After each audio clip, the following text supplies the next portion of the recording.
Saudara-saudara sekalian, sampai hari ini sudah menjelang 30 juta penerima manfaat. 30 juta anak dan ibu-ibu hamil tiap hari menerima makanan.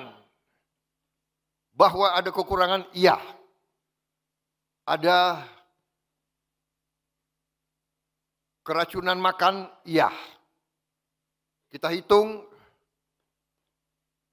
dari semua makanan yang keluar, penyimpangan atau kekurangan atau kesalahan itu adalah 0,00017%.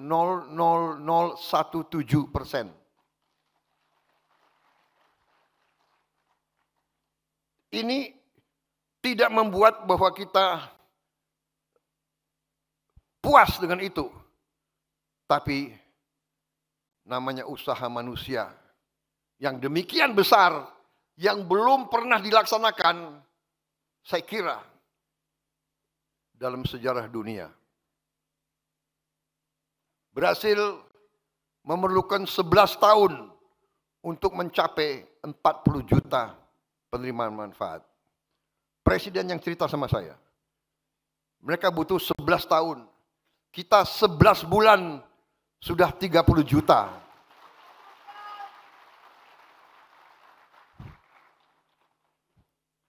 Ada kekurangan? Ada. Tapi manfaatnya sangat-sangat besar. Kita tidak bisa menduga. Kita mungkin PKS yang di daerah-daerah merasakan, pasti. Tapi banyak elit Indonesia tidak bisa menduga bahwa anak-anak kita, rakyat kita, makan nasi pakai garam. Ini kita buktikan bahwa kita bisa memberi sesuatu, memberi bantuan, memberi apa yang mereka butuh. Saudara-saudara sekalian, dengan program makan bergizi ini menjadi strategis, menjadi sesuatu yang di luar ekspektasi kita. Ternyata dengan makan bergizi ini kita bisa menciptakan lapangan di akhir tahun, di awal tahun depan, Januari Februari, 1,5 juta lapangan kerja baru. Kita telah berhasil menghidupkan ekonomi rakyat. Bahwa tiap hari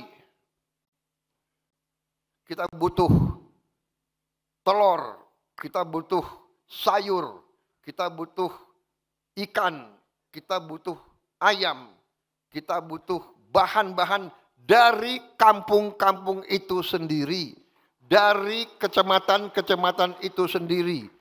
Di puncaknya nanti tahun depan, kita akan gelontorkan mendekati 300 triliun untuk makan bergizi. 300 triliun, persisnya berapa Menseknek? 335 triliun.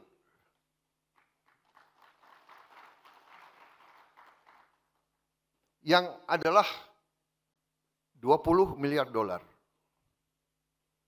20 miliar dolar kita kirim ke desa-desa. 335 triliun kita kirim ke desa-desa, saudara-saudara. Yang selama berapa puluh tahun uang dari daerah mengalir ke Jakarta. Dan di Jakarta sering mengalir ke luar negeri, menetap di luar negeri dan tidak tinggal di Indonesia. Kita balik sekarang, uang masuk ke desa-desa.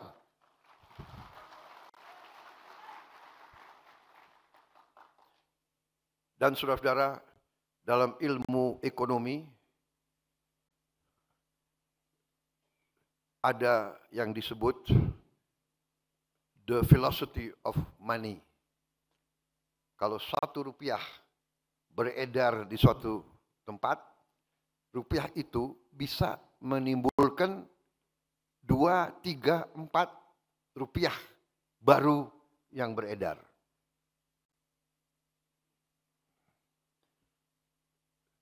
Jadi saudara-saudara, kita bisa bayangkan kegiatan ini yang saya sebut tadi 300 triliun itu bisa menciptakan kehidupan ekonomi senilai 600 triliun. Mungkin 900 triliun. Karena apa? Karena tiap hari rakyat desa itu tahu bahwa dapur itu memerlukan sekian ratus kilo beras, sekian timun, sekian sayur, sekian ikan, sekian telur, sekian ayam. Jadi dia punya captive market, dia punya off-take, dia punya sesuatu harapan yang pasti. Petani-petani kita dari dulu justru waktu panen dia risau. Waktu panen harga jatuh. Tapi sekarang karena yang akan menerima, yang akan mengambil hasilnya adalah rakyat sendiri, adalah saudara-saudara mereka sendiri, adalah pemerintah mereka sendiri. Jadi mereka punya jaminan pasar, mereka tidak akan punya panen yang tidak terserap. Ini saudara-saudara sasaran kita, dan ini kita sudah hampir sampai di titik itu. Jadi saudara-saudara, 30 juta kita bangga. Kita risau, masih ada.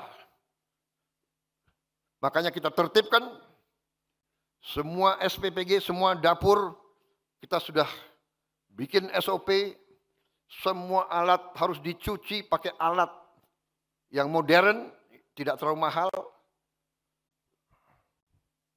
untuk membersihkan, membunuh semua bakteri. Kita juga perintahkan semua dapur harus punya test kit, alat uji, sebelum distribusi harus diuji semuanya, dan langkah-langkah preventif lainnya. Saudara-saudara, kita mengerti 30 juta suatu prestasi. Tapi ingat, sasaran kita masih jauh. Sasaran kita adalah 82 juta penerima manfaat. 30 juta kita boleh bangga, tapi saya sebagai presiden masih sangat sedih karena masih 50 juta anak-anak dan ibu hamil yang menunggu. Tapi kita tidak bisa paksakan untuk lebih cepat. Sekarang saja bisa terjadi penyimpangan. Bayangkan kalau kita paksakan dengan secepat-cepatnya, mungkin penyimpangan dan kekurangan bisa lebih dari itu. 30 juta prestasi, dan saya yakin ini akan meningkat. Ya, tidak linier tapi akan meningkat. Tetapi ya inilah, sebagai seorang pemimpin, sebagai seorang bapak, saya bangga dengan 30 juta, tapi saya masih ingat 52 juta anak-anak kita masih berharap, masih menunggu dengan ibu-ibu hamil. Tapi saudara-saudara, rawi-rawi rantas, malang-malang putung, kita tidak takut dengan kesulitan. Kita tidak takut dengan tantangan, kita tidak boleh gentar dengan masalah. Kita selesaikan, kita hadapi, kita atasi, kita kerja keras untuk rakyat yang kita cintai, saudara-saudara.